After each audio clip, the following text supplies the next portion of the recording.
Bom, muito bem. Vamos começar mais um vídeo aí extremamente importante. Hoje eu vou falar um pouquinho sobre ações, né?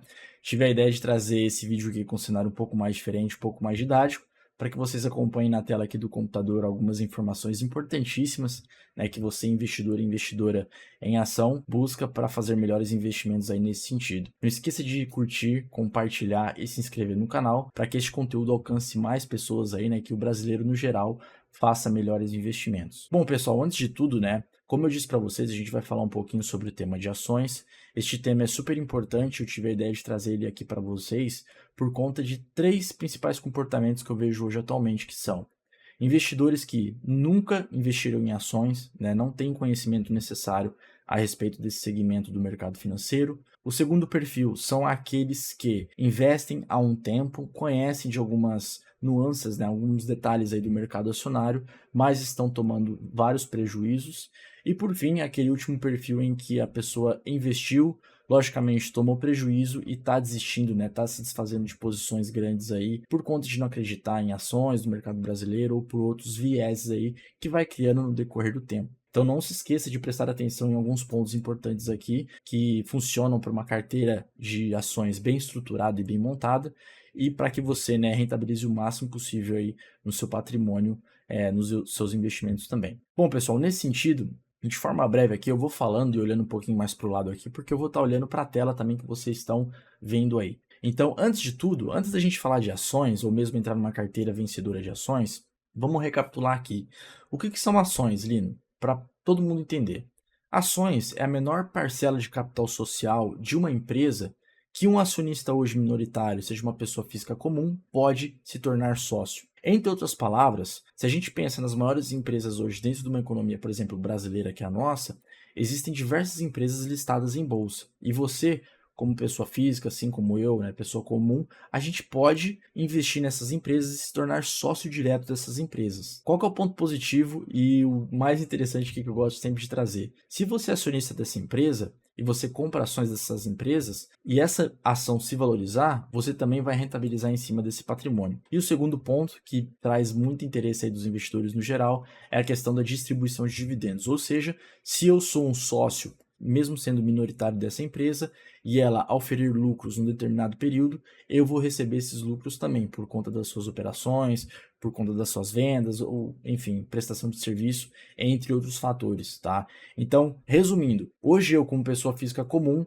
posso me tornar sócio, mesmo sendo 0,0001% aí, de porcentagem nesse quadro acionário, mas eu posso ser sócio das principais empresas dentro de uma economia de um país grande. Então, matada essa definição de ação, vamos prosseguir aqui. Então, neste exemplo fictício, eu trouxe, logicamente, empresas fictícias aqui para não criar nenhum viés para vocês, tá? Apenas a título didático. Então, dentro de uma carteira de ações, né, quando a gente pensa em investimentos, pessoal, só recapitulando aqui um ponto, cada ativo da carteira de investimentos, seja renda fixa, seja fundos, seja ações, ou seja investimentos internacionais em renda fixa e também em ações, existe uma diversificação. Eu sempre falo aqui nos conteúdos que eu posto, sempre falo isso para diversos investidores dia após dia, de que isso é comprovado historicamente, estatisticamente, que a diversificação é o maior remédio para se mitigar riscos. Quanto mais diversificação a gente tem numa carteira de investimentos, maior a gente rentabiliza a carteira do cliente e minimiza cada vez mais esses riscos aí inerentes de política, ruído fiscal, cenário externo, entre outros fatores. Então, de novo, como uma renda fixa tem diversos ativos lá, pós, pré e de inflação, numa carteira de ações a gente tem diversas empresas também. E por isso que eu trouxe aqui para vocês. Se vocês repararem, ó, empresas, a gente tem mais ou menos, na verdade a gente tem 11 especificamente empresas aqui que eu peguei de forma aleatória, né, com nomes fictícios, e essas empresas estão compostas numa carteira de ações vencedoras, tá, de um determinado investidor. Então, vamos lá, empresas como a NetVision Brasil, qual que é o setor que ela está hoje? De tecnologia. Vou pegar um outro exemplo aqui, a Empresas Delícias do Campo, está no setor de alimentos, né? A empresa Banco White Block está no setor financeiro e por aí vai.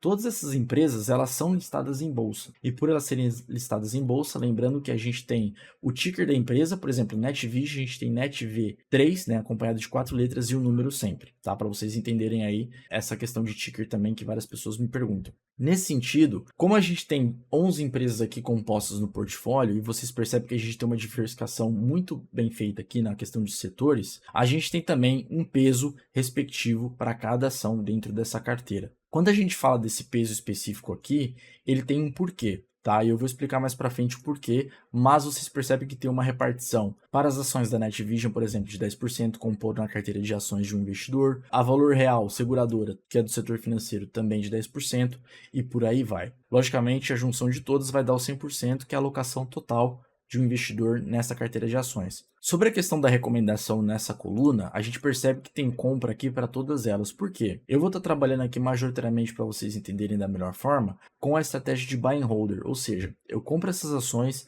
e seguro elas por um bom tempo para que eu possa rentabilizar da melhor forma, tá? Ter empresas vencedoras na minha carteira de investimentos e que eu não possa ficar mudando todo momento aí a minha estratégia ou mesmo modificando a diversificação dos setores, entre outros problemas que possam ocorrer, tá? Então, a recomendação sempre é de compra nesse exemplo que eu estou dando para vocês. Como eu disse para vocês, né, as ações elas são listadas em bolsa de valores e elas têm um preço vigente aí e logicamente elas alteram segundo a segundo, tá? Como vocês bem sabem, o mercado de bolsa de valores é extremamente dinâmico por conta do constante fluxo de oferta e demanda. Então, neste exemplo básico aqui para vocês, eu estou colocando o preço atual de cada ação, né? Por exemplo, da NetVision hoje na bolsa, se você ver na bolsa fictícia, né, tá a R$ 30,51, a Lumina tá a 50,68 e por aí vai. Vocês percebem que eu fiz a somatória aqui também, por quê? Eu gosto de salientar, pessoal, a beleza do mercado de capitais da Bolsa de Valores de que eu, pessoa física, com apenas R$ 542, eu consigo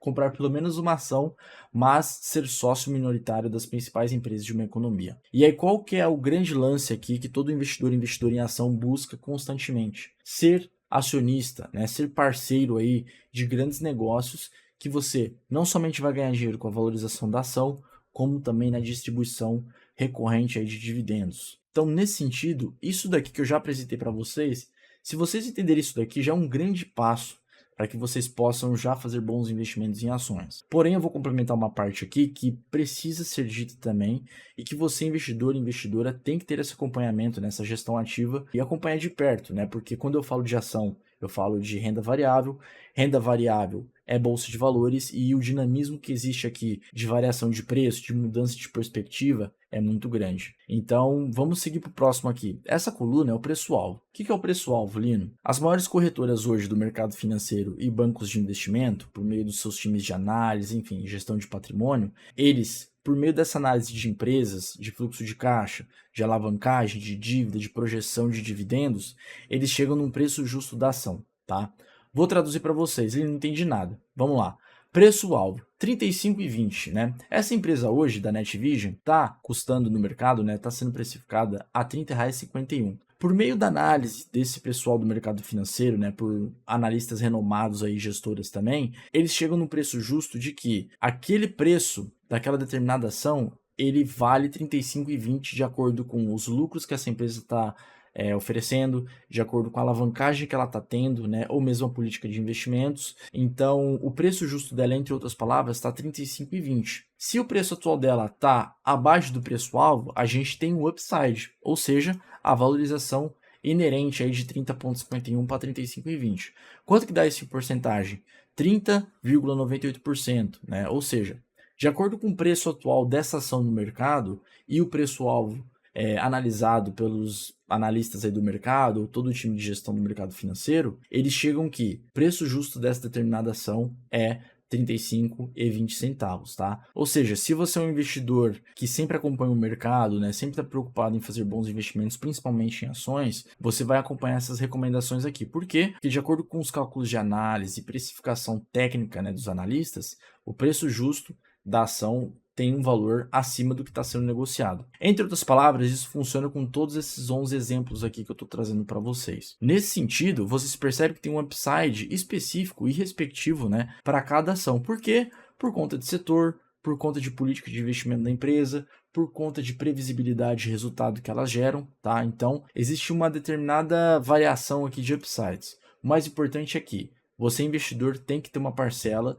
de peso em cada uma por conta da diversificação. Este peso é recomendado também pelos analistas, assim como a precificação do preço-alvo, e você vai fazer esse acompanhamento constantemente na sua carteira de ações, mediante a recomendação desse banco e dessa corretora, entre outras palavras. Eu trouxe o exemplo fictício aqui então para trazer em números, que eu gosto sempre de trazer ali, não estou entendendo, mas pô, vamos falar de número? Vamos falar de valor. R$200 mil numa carteira específica de ações, né? A gente tem uma repartição aí de R$20 mil comprados em NetVision, a gente tem R$20 mil em Lumina Energias e por aí vai. Com essa especificação, a gente tem uma média de upside aí que eu mostrei para vocês de 17,04%. Ou seja, se tudo der certo, né, que também eu não posso falar para vocês sempre o cenário mais bonito que pode dar errado, essa carteira aqui ela vai dar um upside, uma valorização de 17%, ou seja, com 200 mil vai virar 234 mil reais aí, né? A pessoa, o investidor vai ter 34 mil reais aproximadamente de lucro oferido. Então, é esse mais ou menos o dinamismo que os investidores buscam, né? Principalmente os que já investem em ação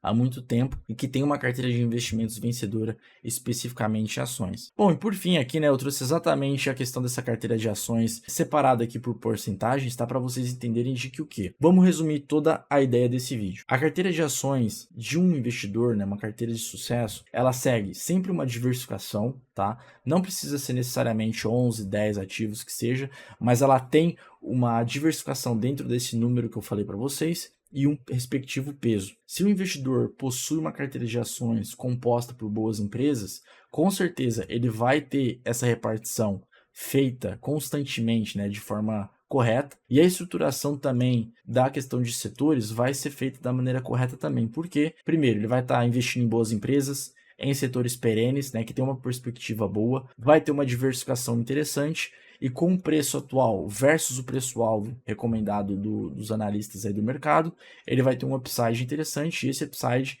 que é justamente a valorização do patrimônio deles. Isso aqui, pessoal, é preciso, mesmo sendo uma estratégia buy and holder, é preciso ser acompanhado constantemente, né? Não é todo dia que a gente vai movimentar uma ação, compra e vende, mas para a estratégia especificamente de buy and holder, que é essa que eu quero trazer para vocês, vocês podem fazer essas alterações mês a mês ou a trimestre, tá? Que eu recomendo também. Então, ponto importante que eu sempre falo para vocês, diversificação. Assim como a gente tem renda fixa, várias caixinhas, essa carteira de ações representa uma repartição interessante e você deve seguir ela também neste mesmo sentido para fazer bons investimentos. Já estou preparando aqui alguns outros temas para falar especificamente de ações, mas se vocês tiverem alguma dúvida, escreva nos comentários, né? Vou ter o maior prazer de responder. E já tem alguns outros assuntos também que eu quero debater com vocês somente nessa apresentação aqui. Então, nesse sentido, espero que tenha agregado para vocês também alguns pontos importantes aqui, principalmente para investidores aí que a gente vê, infelizmente, dia após dia, fazendo investimentos em ações da forma equivocada, e que vocês possam cada vez mais se interessarem também por este tema, para que vocês possam fazer bons investimentos.